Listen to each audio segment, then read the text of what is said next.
a questão do olho seco, né?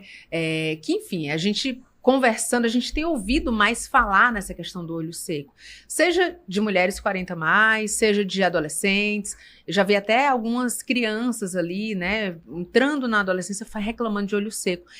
Por que a gente está falando tanto de olho seco? São fatores diferentes? O que é esse tal desse olho seco? Então, o olho seco, ele é uma doença que antigamente era relacionada só ao olho mesmo.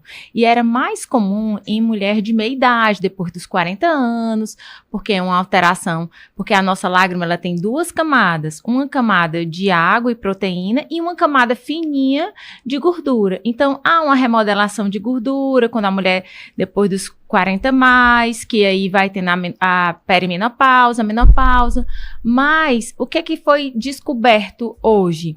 Hoje a gente fala que é uma doença multifatorial, ou seja, os hábitos de vida estão diretamente relacionados, né, com o olho. Então, assim, se eu sou uma pessoa que me exponho bastante a vento, por exemplo, eu faço kitesurf, ou então, se eu uso muita tela e muito ar-condicionado, né, que veio o boom, principalmente na época da pandemia, todo mundo, as crianças na tela, tendo aula, então houve uma mudança comportamental. Então, com isso, teve vários estudos, né, e teve também uma mudança no consenso desde 2024, que aí foi visto que o olho, ele não é uma doença relacionada só em relação ao olho. Então, assim, o olho, ele está interligado no corpo inteiro. Então, tem doenças que afetam o corpo, que afetam o olho. Então, antigamente era mais a mulher, por causa dessa história da menopausa, mas também o uso de maquiagem. Infelizmente, a gente não sabe o que realmente tem nas nossas maquiagens. Então hoje a gente vê que tem chumbo em maquiagem, rímel, cádmio, mercúrio, microplástico e maquiagens de boa qualidade, assim, teoricamente. Então, assim, viu-se que tem produtos, né, que são 20 vezes mais a quantidade do que o nosso olho, ele suporta. Então, a gente começa a desenvolver alterações. Isso é só uma ponta do iceberg. Então, a alimentação, né, está relacionada, doenças imunológicas intestinais, o próprio intestino, doenças tiroidianas, medicações como antihipertensivo, a própria diabetes, ela piora o olho seco, a dislipidemia, ou seja, o colesterol alto, a obesidade, que é uma doença inflamatória. Então, o olho seco, ele é uma síndrome inflamatória. Então, assim, que a gente precisa realmente descobrir onde é a causa e aí tratar realmente a causa e fazer um ajuste, né, na vida do paciente, da pessoa, para poder ela ter uma melhor qualidade de vida. Hoje, a gente sabe que o olho seco, ele não é só pingar um lubrificante. Existe o lubrificante adequado para cada paciente e a gente precisa descobrir a causa para, assim, essa pessoa ter uma melhora na qualidade de vida.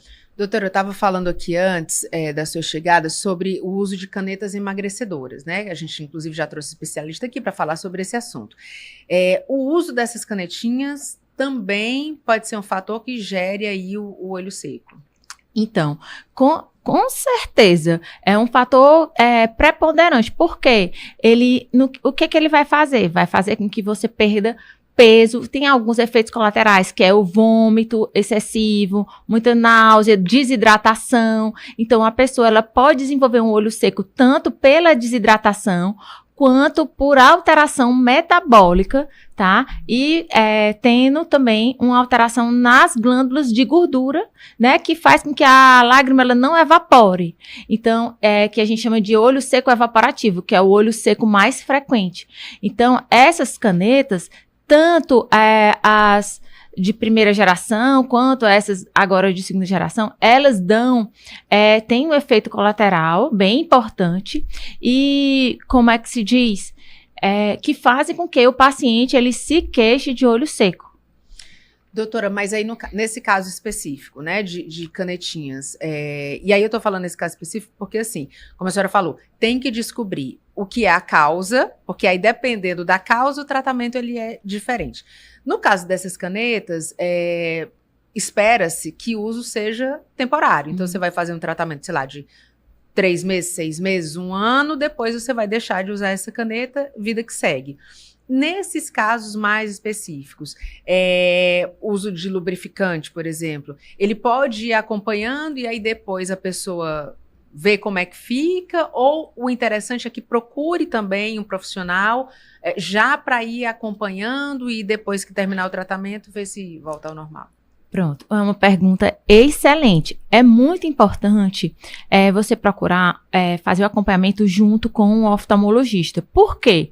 Porque vai depender da intensidade e qual a camada, né, que essas canetas elas estão afetando diretamente. Porque o que acontece? A lágrima, quando ela funciona bem, ela equivale a uma lente de 1 grau positivo. Então, ela pode causar, né, até um borramento visual por alteração na qualidade da lágrima e o paciente não identificar, achar que o grau dele modificou. E quando a gente corrige o olho seco, o paciente ele volta a enxergar melhor. Então, muda até a refração, o grau do óculos.